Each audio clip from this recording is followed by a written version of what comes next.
Birthday kahapon ng kapatid ni Donnie Pangilinan at nag-celebrate sila kasama si Donnie.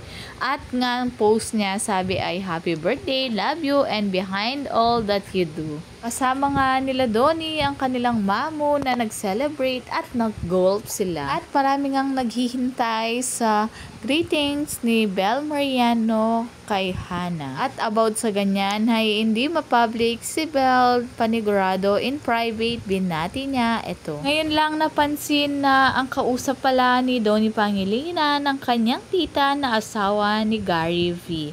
At nag-comment pa nga siya, sabi ay, "Thanks for making it pow," and behind were Don Bell, Donnie and Bel Mariano. Inihiling nga ng mga netizens sa Don Bell, continue to choose each other every day. You do you, Don Bell, don't mind the others. They can bring a good man and woman down. Miss you, Don Bell. Sobrang ganda talaga ni Belinda kapag walang make-up. Nagniningning ang kanyang ganda at nagpost nga ang kanyang kapatid na parang nasa swimming pool sila. Ito na kaya ang bahay na pinapatayo ni Bel, mukhang tapos na ang mga swimming pool.